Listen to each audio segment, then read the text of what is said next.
जल नीति कैसे करना है, इसके अंदर थोड़ा गुनगुना पानी ले लिया, हल्का नमक डाल दिया, अब नाक के इस छेद पे लगाया, दूसरे छेद से पानी बाहर होगा, इस छेद पे लगाया, दूसरे छेद से बाहर।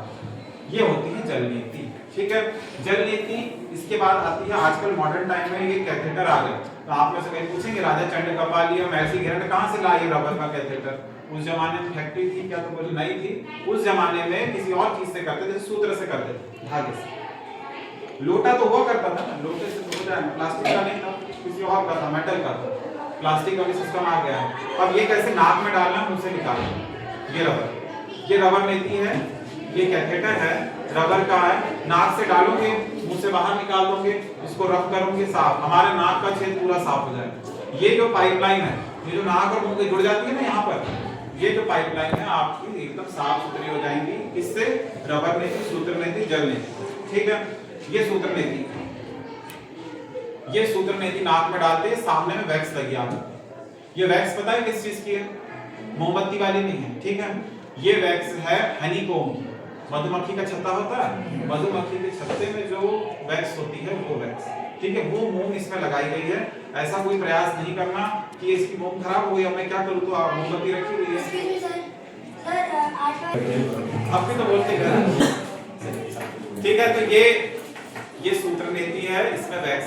मैंने गलती से भी, मैंने खुद ये अपना अनुभव बता रहा हूँ, मैंने भी प्रयास किया था क्योंकि एग्जाम था सुबह, रात को पता चल रहा है कि सूत्र नीति करनी है, सुबह सूत्र नीति करेंगे, कैसे करें, मेरी तो सूत्र नीति के बीच से गायब हो गई थी, तो मैं मोमबत्ती से कर रहा था।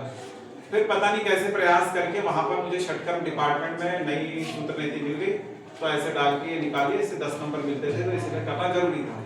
तो ये सूत्र नीति होती है, आपके नाक के पूरे सिस्टम को ठीक कर देता है। ये वाली पाइपलाइन। अब क्या बचा है? भौति, वस्ती, नीति, नौली। नौली बाबा रामदेव को किसी ने देखा होगा, पेट ऐसे गोल गोल घुमाते से घुटनों पे हाथ रखते, यूं कर, किसी ने देखा? नहीं देखा है तो किसी दिन आप लोगों को दिखा देंगे। हाँ देखा है विद्यार्थी ने।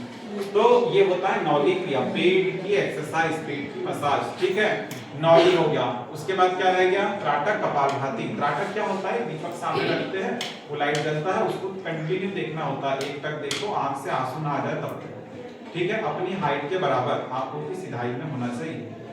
दिया लगा लो या फिर एक डॉट लगा लो, एक पॉइंट लगा दो, उसको ध्यान से देखो, कॉन्सेंट्रेट, ठीक है। और कपालभाति होता है नाक से पानी पियो, मुंह से निकालो, मुंह से पियो, नाक से। हाँ, बड़ा आसान होता है।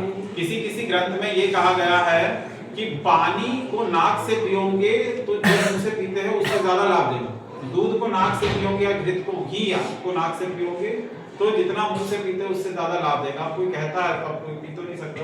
हमने प्रयास किया था नाक से पानी पीने का, करते थे, अभ्यास करते थे, नंबर मिलते थे तो करना पड़ता था, ठीक है। तो कपालभाति होता है, उसमें तीसरा एक और होता है जिसमें श्वास अंदर बाहर करना होता है, अंदर बाहर जानते हैं, बस वैसा ही कुछ होता है कपालभाति में, तीसरा वेरिएशन। पहला और दूसरा वेरिएशन जो होता है वो होता है नाक से पानी पियो, मुंह से निकालो, मुंह से भरो और नाक से, ठीक है। तो ये है घेरंड संहिता में कपालभाति षटकर्म के बारे में आपको दिखा दिए। किसी को कंफ्यूजन तो नहीं षटकर्म का? षटकर्म का तुरंत बताओ, जल्दी बताओ, बैठ हो गया काम खत्म।